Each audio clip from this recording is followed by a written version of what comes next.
Welcome to the 2023 Banyule Youth Summit. This summit is brought to you by the Banyule Council with support from the Victorian Government through the Engage grant. Young people from across Banyule are here today to tell the Council what matters to them. In the lead up of the summit, the Council's youth team visited the schools to find out what topics matter most to them. Now that they're here, they'll get a chance to have a great discussion and propose recommendations to the Council. Let's go meet a few. So my topic today is climate change, and it's very important to me because we only have one Earth and we can't just change planets and change homes. So my topic is mental health, and it's important to me because I think some people can be quite closed off and don't really want to talk about anything. Talking about today is body image, and I'm really hoping that by talking about that we can just really help everyone around our community. We'll be discussing youth voice on this table, and it's important to me because I think that youth and student, but also youth generally, voice and input in community and government is very important. Today I hope to get out of a good conversation and be an advocate for young people. Today you'll have the chance to talk to people from other schools who feel just as passionate about the chosen topics that you've chosen. There is a lot of negativity surrounding the issue of climate change, and it's tending to overwhelm us with huge statistics, and so climate anxiety is definitely an issue which we think is a big one we need to address. And we got talking about the impacts that COVID had on our young people's mental health.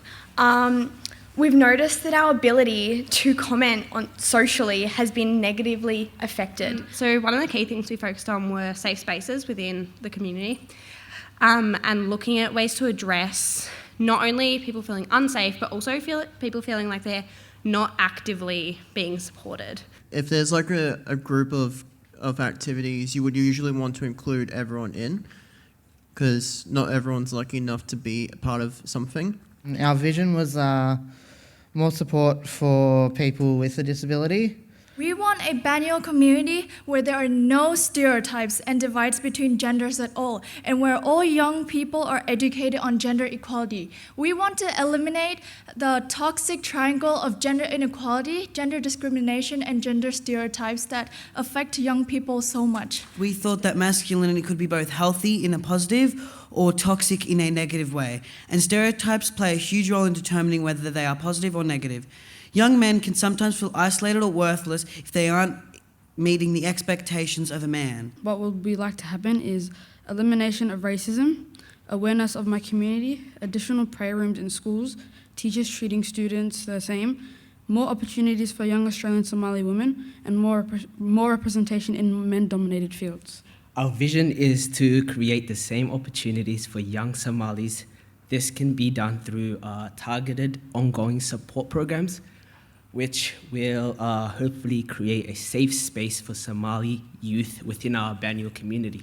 We believe that there is a lack of understanding about all the different experiences that fall under the neurodivergent umbrella, and that can lead to some really serious stigma and negative profiling. The abuse of drugs, specifically alcohol, nicotine and weed, is a persisting cultural issue amongst young Australians, and we believe that better education is needed to improve harm minimisation, emphasising addiction as a mental health issue and encouraging safe use of such things. We found that a lack of awareness, education and sensitivity is these things that really impacted how we lived our lives when we were kids. Yeah. And our vision is for culturally and linguistically diverse young people to feel included in their community. Our vision is for young people to feel comfortable, loved and safe.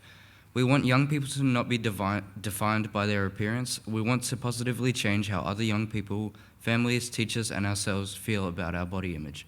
Listening to young people allows us to feel that we're being supported and acknowledged. Young people know and understand what they need, hence we need to have a seat at the table.